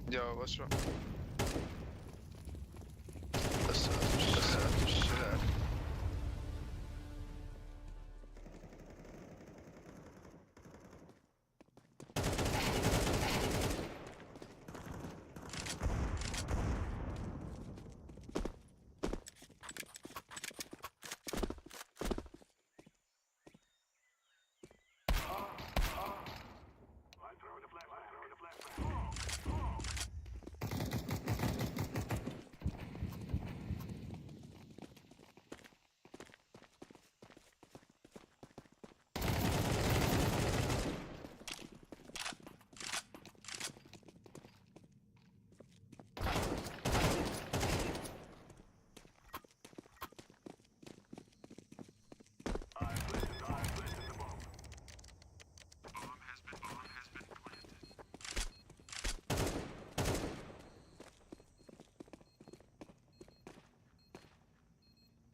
must have been 6 or 7, somewhere in there. And we shared a room. And I remember waking up to a dream, if that's at least how I perceived it. And I remember that there was 3 small beings that, in my child brain, I thought they were goblins. I used to, as a kid, I liked goblins and stuff like that. So I remember very clearly there was a door, and then to the left, there was my little twin mattress. And then to the right of the door, there was hers. And then there was a window straight across from the 2 of us. And when I woke up, they were nowhere. They wanted nothing to do with me. There was actually 2 at the foot of her bed, and 1 to, I guess that would be the left of her. And the one that was left of her almost seemed to be kind of staring at her. And the moment I saw it, I saw it for moments, and then that's the last memory I had. And that's why I thought it was a dream for all those years. And then really, to be perfectly honest, nothing really out of the normal until, less than a week before I turned 21. Well, let's back up just a second. So you saw these 3 figures. What did they look like? To me, I only saw them for moments. It just felt like I fell right back asleep after seeing them. Like I said, they didn't seem to be interested in me. They were only interested in my sister, my older sister. But I perceived them as goblins. I didn't even know what an alien was at that age. Right. So, and then I never really thought much else about it. And then from that age to, nothing really happened in my, early to mid-teens. The next memory I had that, I write percentages down to all of the paranormal things that seem to happen in my life. And that's one of a handful that I've only written 100% about. And it was, if I had to guess, 5 or 6 days before my 21st birthday, my bedroom door was locked. It was an impossibility for people or pets to get into it. And if I had to guess, it was 3, maybe 4 in the morning. And I was sleeping on my stomach facing the wall, and it was kind of a flimsy, I don't even know what it was, like a metal aluminum type bed. And it had a top bunk, and then the bottom could fold into like a couch. So it was very, very flimsy. And I woke up plain as day to something pretty heavy sitting at the edge of my bed. And as soon as it did, I jumped up in like a fighting position and turned the lights on. There was nothing there, but instantaneously jumped out of bed. And and this is now two days before my 21st birthday.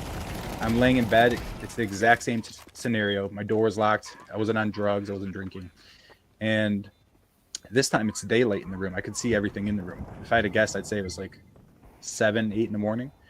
And I was sleeping on my stomach facing the wall, and something sat on my bed again. And I opened my eyes instantly, but I was like paralyzed in fear. I'm not somebody who's ever suffered with sleep paralysis, but I felt like I could lift my head up slightly, but I couldn't turn my head. I couldn't jump out of bed like I did the first time. And then I felt a hand. I felt a palm and all 5 digits on my shoulder. And then as soon as it touched my shoulder, I don't know if it just scared me enough to where I could whip my head around. I never saw an apparition. I never heard a voice, but I physically saw the weight come up on the bed. And I didn't tell anybody about that. I slept with the cross on my, I just didn't know how to perceive that. I slept with my grandpa's Bible next to my bed. Yeah. It's understandable. Yeah. But I found out later on, my grandma, when she was still living, she lived in Appalachia, way back in the mountains. And we were there, and my older sister said that she was just talking to one of our older cousins who had 2 kids at the time. And she's like, you should go talk to Justin. I was like, why is that?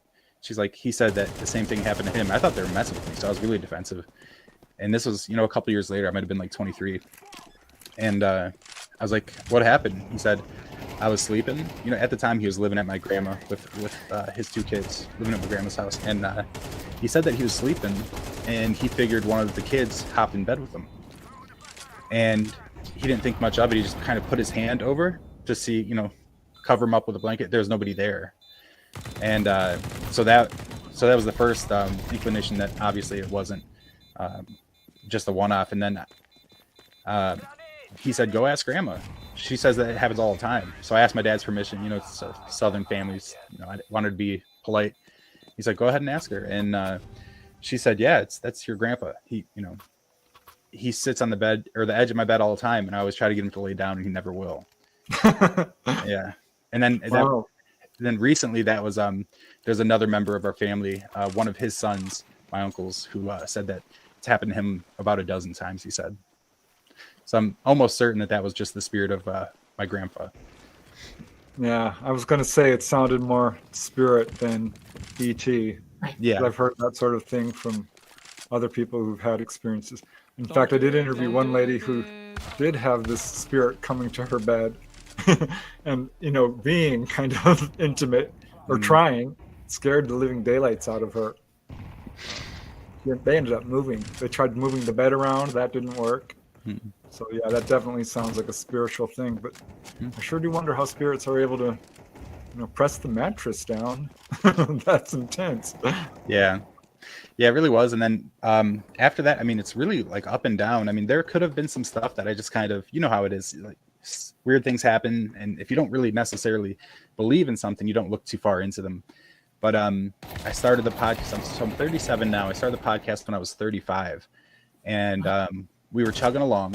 And my older sister and I were just extremely fascinated in the subject. Nobody else in the family really seemed to be. And which is fine. And I think I was really interested in it because I think, deep down I knew something was kind of going on, but I wasn't quite sure what.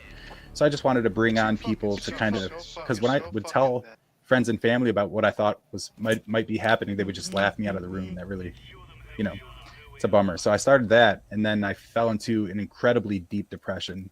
I stopped everything. I stopped the podcast. I think I lost like 38 pounds in nine weeks. I didn't know, but I had serious problems with depression, like really severe depression, and obviously I'm since been medicated, and I just had this nagging feeling. I mean, this is like maybe 9 or 10 months after stopping it completely. I had this nagging feeling that I was supposed to contact one of my guests, who she talks very openly about it, that she's had a baby presentation, which I have too. And she sincerely believes that she's hybridized and that she has hybrid children. I don't know if that's why. I just had this incredible sense that I was supposed to call her. And telepathically, I thought I was just speaking with my spirit guides, and I was saying telepathically, I was fishing. I was like, if you guys really want me to reach out to her, you're going to have to show me a sign. And it's going to have, I don't want to see an alien in my room. I don't even need to see a UFO. Let me just see or hear an owl, because I've had this reoccurring connection. I kind of skipped over. I guess we can go back to that. But, and then I talked to her for about an hour and a half, because that's typically how it goes with two experiencers. They talk forever. And the moment I get off the phone with her, I'm getting out of my car. I hang up with her. I call my friend from Wyoming, who's also an experiencer, and he says, hello. And before I can say hello, an owl that had to have been 20 feet from me in a hickory tree in my backyard, obnoxiously loud. I'm going to try to do it away from the mic so it's not too loud, but it was like, woo, woo, woo, like insanely loud. And he goes, is that an owl? And I ran, I got my wife outside. I was like, what is that? And it did it a couple times. And she's like, that's an owl. I was like, well, where is it? It should be right there. Like, I have really good, I can see stuff. I can spot wildlife really easily. We had floodlights on in the backyard. It wasn't there at all. And the really odd part was, telepathically, I was still, I hung up with my friend. My wife kind of had gone back inside, and I said telepathically, when I look in your direction, I want you to hoot. If I turn my back, I want you to stop. And it did that for 2 minutes. I did skip over a few things. If you want me to circle back, this owl thing it makes up a lot of my experiences. So during that really deep depression, this was actually before this, of course. It's when I started meditating. I had never really meditated before, seriously. And it was like, at this point, I was seriously considering killing myself, and and my wife was sleeping at the time, and it was, who knows, 2 or 3 in the morning, and I couldn't sleep during that time at all. I mean, hardly at all. And telepathically, I said, if there is something here with me, can you show me what you look like? And in my mind's eye, I don't think it was physically in my room, appeared an owl. and it wasn't looking at me. It was facing an opposite direction, and it had like a really strange. I've never seen an owl that looked quite like it. It had like gray and white feathers. And I think once it realized that didn't freak me out, I telepathically asked if it could turn around. And when it did, it didn't have the eyes of an owl. It had pitch black eyes, which I don't think any owls have anything but circular. And they were like almost like almonds. And the last memory, or the last thing I saw that freaked me out enough to where I started praying, I noticed it had like human-like shoulders. I'm like, owls don't have human-like shoulders. So then I started going, "Our Father who art in heaven, hallowed be thy name, thy kingdom come." It scared me, and it just dissipated, and it never showed itself to me again. And I'll pepper one more. I guess this is the last owl one. I'm leaving a bunch behind. I've seen 17 owls in the last 14 months, and the only reason I know that is because I catalog them now. But so I own a tree service. There's a tree that was directly over my house, but it's not on my property. It's on the HOA's property. And I offered to do it incredibly cheap, but they wouldn't budge. So I essentially had to keep going to these meetings and, asking them to take care of it. And this was also why I was in that terrible depression. And it was a really stormy night. I evaluate trees for a living. I understand when they're really dangerous. This thing had all sorts of rot in it. And had it came down, it would have sliced through our roof, like right over our bed. And at the very least would have severely injured us, if not killed us. And this night, I mean, who knows? It could have been anywhere from 1 to 4 in the morning. And it was like raining, hailing. There were small branches falling on the roof. And I was like, let me just go downstairs. So I go downstairs. I grab a crappy little flashlight, dollar store flashlight. Wasn't very good. And I go out my back fence. I go around. And now I'm walking. And the moment I clicked it on, an owl, I don't know if it was on top of my roof or if it was flying over my roof. It flew into the tree I was concerned about. So that was the very first sighting of an owl I've ever had. It didn't make any noise. And then when I telepathically asked it to sound off, we had been here for 11 years and we'd never heard an owl. I saw that owl, but it never made a noise. So yeah, I mean, weird there, yeah. Yeah. And it's only since gotten crazier. But I feel like I'm holding the floor too long. Is there anything? I feel like I'm just jabbering. No. It's interesting. Have you heard of Mike Cleland and his book, The Messengers? Yep, I've read it twice over. I've had him on last year, and he's coming on again Saturday. I thought you did mention that when we talked earlier. Yeah, we had him on, and he talked about all this kind of stuff. Both Dolly and I shared our own owl stories. I saw a UFO, and it was just a little bit ambiguous. I'm like, come on, I need a little bit more. And that's when an owl flew right over me, and it was enormous. Wow. So there's, with Mike Cleland's book, he really, I think, cemented in. But when you're talking about, seeing, the different eyes on the owl, that is, to me, a red flag of a screen memory. Yeah. Because it's those big dark eyes that often sort of mask the gray. The grays have those kind of almond-shaped eyes. So there could be something going on there, Jake. I'm really interested in something here because you've said it, and I'm going to bring it up. Are you still afraid of contact? No, not at all. Okay. Mm-hmm. So the next time you wake up and you see something, you're going to go, "Oh, hey, how you doing?" Absolutely. Okay. Yeah. Right. No, since that last conversation that you and I had, that helped me tremendously. Okay. And but yeah, if we're staying chronologically, I mean, so right around the first time I had something presented to me or present itself to me, I slowly became more comfortable with asking questions. And I was still in that depression, but I was starting to get to the point where I was kind of desperate. I was like, what am I supposed to even be doing here? Like, what is my purpose and who am I? And then as soon as I said, who am I? That's the only telepathic thought voice I've ever had. And it just said, Adomi. Clear as day. So I wrote it down immediately. This was on a Sunday morning, ironically. My wife was still sleeping. I was wide awake, laying in bed. And I wrote it down, and I wrote Adomi. To me, it sounded Spanish.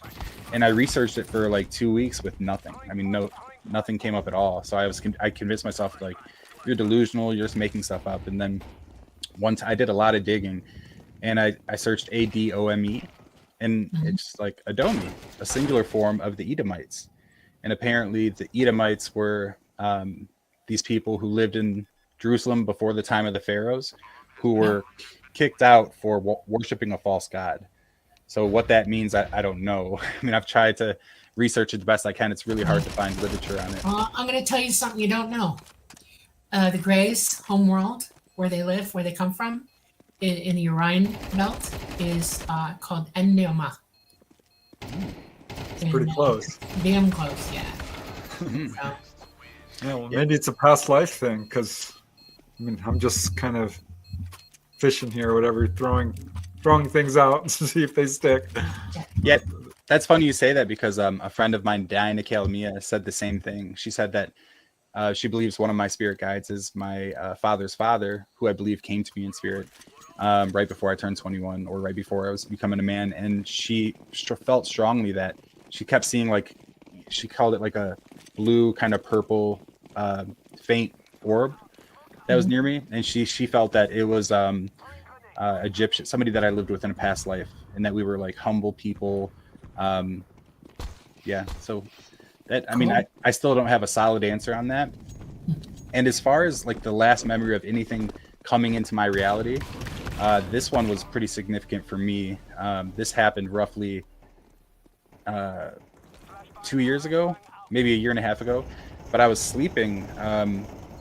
I always sleep with my left arm over my wife's waist, and I woke up in complete panic, complete fear, and I didn't know why. But what was odd is we sleep with every single light off. I can't have any lights on, or I can't fall asleep. That's pitch I'm black. right with you there, yeah. I like it pitch black. Gotta be pitch black, yeah. So I woke up in this incredible panic, and I'm not going to say that there was necessarily light emanating in the room, but there was light in the room, and I didn't understand how. And I'm talking, this probably was like less than 3 seconds. Is the moment I woke up, I was terrified, and my left arm was already around my wife's waist, and I yanked her off the bed. And I remember she asked me, because she has no memory of it. She goes, "Well, why?" And I go, "Well, I didn't want what happened to me happen to you." And it was like a Freudian slip. I didn't even understand why I said it. You know what I mean? But that's interesting. You should consider something here. You should really consider this, okay? When you're sleeping, you're going OBE and you don't know it. And when you're OBE, your consciousness is really able to see in the dark. It can see everything. It can't. It's like their light is on for you everywhere you go. You see all the energy of reality. And when you come out of sleep suddenly without any warning like that, you're still OBE, and you may have just been looking at the room from that perspective. You know? Yeah. No. Oh, it's yeah. I mean, I've since been trying to gather more information about that. But what's really fascinating to me is because that was not a dream. It was just not a dream. What happened was, had I done that, the back of my shoulders and head should have hit the wood floor. My wife's mouth, or at least her shoulders, should have hit my mouth, my face. None of that happened at all. Like, you know what I mean? It's just almost like they turned it off before I could hurt me or hurt myself. That's what it seemed like anyway. But Dolly, if you don't mind, because I don't want to keep going on about owls, because I have one that happened recently that I'd really like your opinions on. But the last conversation that we had, you had told me that you were confident that I have been on Talata with you. Yeah. I'm sure that your listeners know who Talata is. Yeah. Yeah, for those who don't, that's Dolly's craft. Right. That's what I thought. Him. Yeah. So do you mind sharing, maybe this is maybe more or less for my listeners or your listeners, if they don't already know, maybe there's some new people here, kind of like the memory that you have of you and I on craft together? Well, my area that I flew in was the Midwest, and it was a pretty frequent flyer up there, and all the way up until I stopped flying. And we had regulars that we picked up. You're one of my regulars. I know who you are. And I was trying very calmly to help you calm down because of your fear factor. You know, it's not that big a deal. They've been helping you out for a long time. Your family is watched over by them. Most people's are, okay? And I remember you from a very small child. I'm 65 years old now, okay? And remember you all the way up until now. So that's how I know you were on Talata. I've seen you multiple times. You're usually very stiff when you come on board, and it takes a few minutes to get you to relax and not be in a full panic. Fear, you've been taught fear for some reason, it's very strong in you, and it takes a lot to calm you down and get you relaxed enough to be okay with what's going on with you. So, Yeah, that's really how I fast. know. Yeah. Yeah, I just it was incredibly fascinating to me and my sister and I. Do you have any memory of anybody else, any of the other children on craft with me at the same time? Pretty much. Yeah. Your sister, your whole family has been watched over. I mean, it's you're in that generational thing going on with the ET, especially in the Midwest. There's a lot of people up there. Y'all are interconnected to one another, and so you've been watched. Every time we pick somebody up, we're trying to prime you for what's coming, and you get talked to, you get shown things. You know, your memories are good. With fear, it sort of blocks you off, okay? Because it's really hard to accept anything out of the normal. And you have a real religious background, okay? Very serious. And you're Southern on top of that, okay? Which makes it even harder. And it takes time for you to wake up, awaken. And you're working on it. You're doing better than a lot of people. So So have you had UFO sightings, Jake? No. So I'm an avid stargazer. Honest to God, when I first became incredibly interested in it, sometimes it would be 20 minutes. I think my record's probably about 4 hours. No kidding. And because I burn a lot of bonfires, I do trees, so I'm burning a lot of brush and stuff like that. So I've spent many of hours. Do I believe I've seen an actual UFO? Honest to goodness, I really don't. I've seen some incredibly strange things in the sky, but I really don't believe that they were UFOs. I had one daytime sighting that I really thought it was possible that it was, but it was so high it could have been a Mylar balloon because it was reflective. And I haven't seen anything in the sky that I thought could have been an orb or a UFO until I guess I'll tell this one quickly. So after I told my family about all this owl stuff and basically what you relate to us, Dolly, my younger sister, which ironically was the very first time I saw an owl, I was with her. And but she's like, and she has an owl tattoo and ironically an alien tattoo, but no memory of anything, which is kind of ironic. But yeah, so she goes, she called me. She lives, probably about 45 minutes from me. And she's like, well, how come I'm not seeing anything? I was like, well, how often are you meditating and, asking the universe for signs? And she's like, well, I'm not. And I told her, I was like, well, that's not really how it works. I mean, we can try, to kind of think on this for a minute and telepathically ask if we can see a sign. But I said, don't get your hopes up. I mean, it's not like 100 out of 100. And we did. And we did not see or hear an owl. I mean, we didn't have a whole lot of time to do it in the first place, but we were both outside and she goes, whoa. I was like, what? She goes, I just saw a shooting star. It's like, okay, it's pretty cool. And then what I saw, like, again, this is moments after us both asking for something. I saw it looked like it was the size of a baseball or softball, very, very low. And it was just perfectly straight. And at the last second, it took like a quick right. And I was like, well, shooting stars don't do that. I don't know what that was. And then a UFO. Well, it could be. I think it might have been orbs, and they were very small. How was it? They were really small. They were about the size of a baseball or a softball. And the second one I saw was at treetop level, like oaks around us are around 90 feet. And this one started straight and then like weaved in between two canopies, and they looked really low. Yeah, and I've only seen them once since then, but again, I didn't really think. I'm like, for all I know, my eyes are playing tricks on me. But so I want to give you a piece of advice, and I want everybody who's listening to hear what I say, okay? You need to start meditating before you go to sleep every night, and you need a dream journal by your bed with a pencil, not a pen, because pens don't always work. And you make it your habit. You leave it open to the page you're going to write on. You put the pencil in the slot, in between pages. And the second you come to, The second you come to, whatever you're thinking or has been going on with you, in that moment, you write it down. Okay. Now, the meditation is for this. You go deep within, you block everything out of your mind, and you set one intention, and that is that you are going to be seeing and remembering contact. Okay. You're going to revisit contact at night, OBE. Okay. So that when you write it down in the morning, you can go back after a few weeks and read back what you've written, and your memories are all still going to be there, and you're going to start to see a pattern forming in front of you, and it will goad your actual memories to pop up.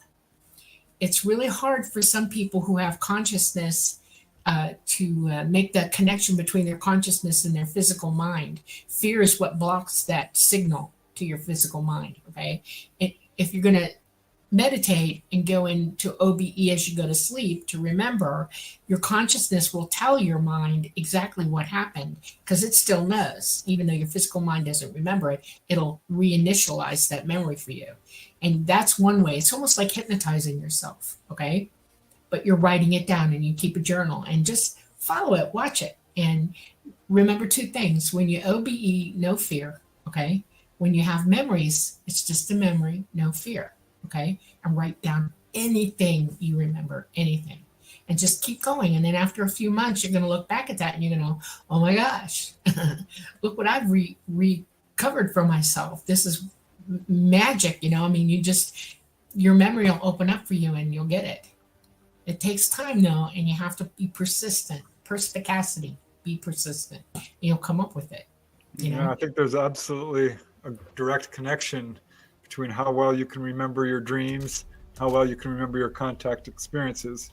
Because as you know, when you wake up suddenly and just roll out of bed, your dream, you leave your dream in bed and it's gone. I have that experience all the time, whereas if I lay there and I just meditate and I can bring it back. But I had a missing time experience. I still don't remember what happened. And I'm pretty darn good at remembering my dreams and OBEs, so I'm still working on that myself. Yeah, so for any of our listeners who might be, somewhat new to the subject, OBE is just an out-of-body experience. And I'm not sure that we said NDE yet, but I'm sure it's going to be brought up soon. That's just a near-death experience. And I'm curious to see what you think. I'm almost certain that you guys are going to kind of feel the same way. Do you believe that NDEs, near-death experiences, seem to almost, in a sense, kind of thin the veil, so to speak, for people, to where they can be more open up to things that may be happening to where other people can't? The process pretty much is when you leave your body in an NDE, you're still corded to yourself, but you're a little bit freer and you're more awake at that point. In other words, you're very, very, very conscious. Your consciousness is active and your physical mind is not in control of it. You're in control of it. And when you come back to yourself, it is... Remember when you're a kid, some of your strongest memories, if you slam a door on your hand or somebody screams, you remember that incident? It's very, what's the word I'm looking for? It's like triumphant or exciting, and it plants that memory right into you. That's what NDEs do. And then it leaves you with a sense of, man, I did that, okay? And now I know I can go for it. And you have opened a circuit to your consciousness and the other side when you NDE, and it all starts to chime in on you all the time. You start to see things, hear things. It's like somebody turned the volume up for you, and now you're seeing and hearing it. That's what that experience can do for you. Yeah, I would totally agree. It's like opening a door that was kind of locked. A near-death experience is usually traumatic and sort of knocks that door down. Right. And after that, a person will most likely have regular OBEs. Absolutely opens it up. Yeah. I find it interesting that a lot of contactees had an NDE in their childhood. Certainly not all of them, but there's a weird connection there. Yeah. In fact, Kenneth Ring wrote a whole book about that, some of the connections. Yeah, it's a natural state of being for us to be in, just so you know. We're taught not to think about it until we, and then one day we wake up and we go, hey, this is more real to me than the real I'm living in. And why can't I have both at the same time? And you can. It's natural for you to be here and be able to do that. you progress more, you evolve faster when you're in touch with everything. So yeah. Yeah, speaking of out of body, I'm sure that you guys have told this before, but you guys had a really incredibly fascinating story of astrally traveling. I believe, Preston, you gave Dolly quite the scare one time. Have you guys talked about that at length on this already, or? We can talk about it. My listeners would love to hear it if you don't mind discussing it. You go first. All right. All right, just let me give a shout out to Janice Conant for the wonderful donation through Super Chat. Thanks, guys. These are very, very helpful. So yeah, OBEs. Okay, Jake, you asked for it. I love this story. I love OBEs. I mean, I adore them. Changed my life. But when I go out of body, it's always been very personal and somewhat subjective because while I do visit people, they've never been able to see me. It's disconcerting because you're like a ghost. You may have walked right up to them, they'll walk right through you. And like, this is crazy. And when it first started happening, it really made me question whether this was all even real or whether I was dreaming. Of course, I got proof at some point by going places and then out of body and then physically. But I met Dolly and I thought, well, you know, she's got mediumistic abilities. She's seen ghosts. And on a whim, I just put it on my bucket list, or just sort of remembered that let's go visit her, because you go through a whole process when you go out of body. You kind of just you relax and you vibrate, and suddenly you find yourself out. You know, now that I have a lot of practice, this happens quite often. I'm like, what do I want to do? And I said, let's go visit Dolly. Mind you, I'm in California, she's in Florida, and so I'm like, I'm going to see Dolly. And then whoosh, and this time I kind of teleported. Sometimes you're kind of floating along lazily, but I teleported into this garage kind of setting. There was a man sitting there in a lawn chair, and I looked at him in surprise. I'm like, who are you? And gosh, I forget his name. I think it was Norm. Norman. Yeah, I'm like, he says, my name's Norm. I'm like, oh, he's sitting there on a lawn chair, kind of looking gruff. I'm like, okay, hi, Norm. I'm looking for Dolly. Where's Dolly? He points to the doorway. Didn't say a word. And at that point, Dolly walks in, and she's on the phone. She's talking on the phone. She's completely distracted. She's not looking at me. And I'm just kind of looking at her. I'm like, well, I made it. There she is. And then suddenly she whirls around, looks at me. Her hair flies. I'm like, whoa, she looks like she sees me. And then she gazes with me. I'm like, gosh, she does see me, I think. And she looks straight in the eye and says, I can't talk now. I'm being robbed. I'm like, being robbed? No wonder she's on the phone. You know, she's probably talking to the police. And it was a strong emotion, pulled me right back. And we were talking pretty much every day at that point because I'm doing interviews for Symmetry. And she didn't say anything when she called. I'm like, well, I'm obviously crazy. This didn't happen. She would have told me she's being robbed right off the bat. And then she says, oh, hey, I saw you last night. I'm like, what do you mean? She says, you came to me out of body. I saw you. I was awake. And I'm like, really? What did you say? And she says, well, I was on the phone talking to this guy. And I said, I can't talk now. I'm with Rob. I thought, oh, okay, with Rob.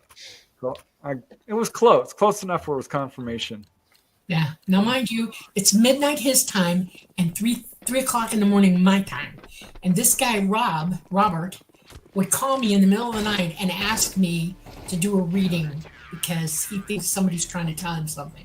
And I was literally talking to him because his grandmother showed up as he called me and had a message for him and his sister. And I'm trying to get it straight, who did what to who. And then Preston shows up. And it's shocking to see him because OBE, he does not look like he does now. He looks young. He has hair. He's fur.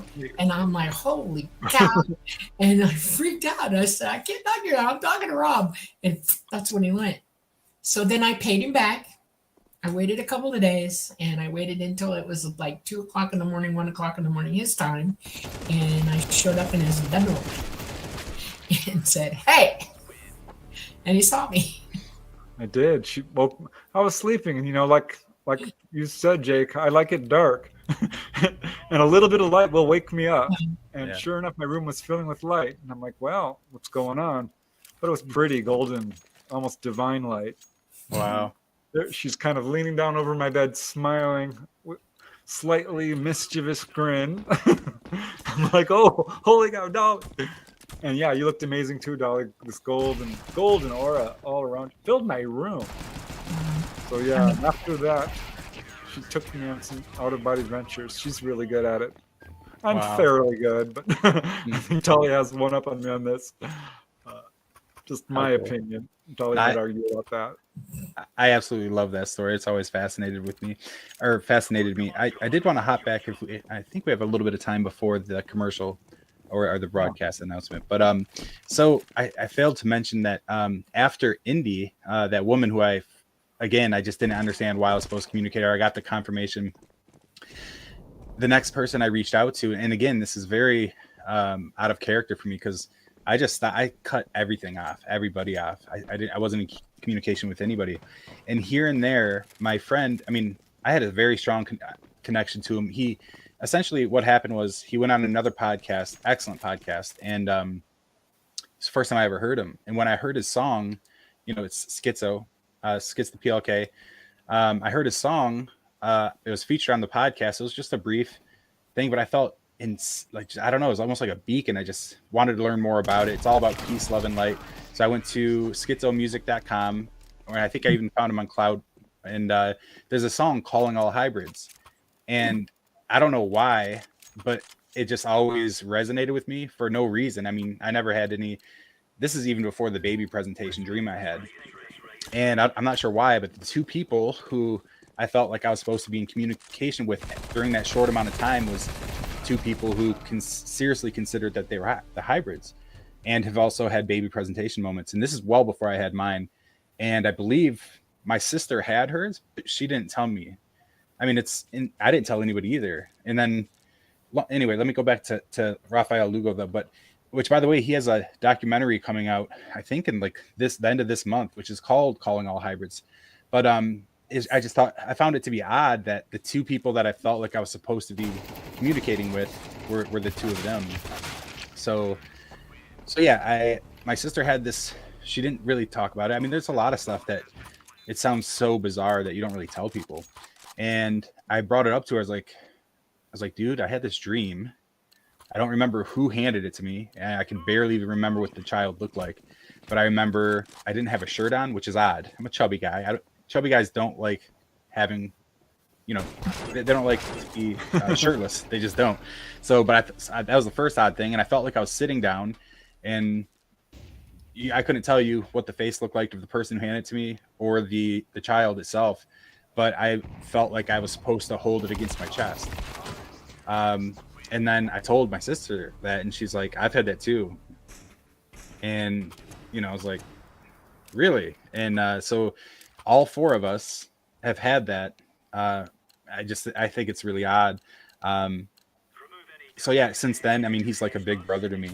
We talk nearly every day. So he's a really good guy. Yeah. That's really nice. Mm-hmm. I loved your interview with him. I thought it was really good. Yeah, yes. The baby presentation is a pretty interesting thing here. I'm going to pull up a picture I have of a lady I interviewed who had the whole baby presentation. And she was told basically that these children need to be loved and nurtured. And they asked her to hold the babies. And she was a little bit freaked out because some of them did not look quite normal. Absolutely, her daughter was having full-on encounters, fully conscious with grays and being pulled on board. And the mother was pulled on. She says, this wasn't a dream. I'll call it a dream, but it's not a dream. But she met this human-looking woman, which pictured here, and she said this device looked like almost a Christmas tree with all these little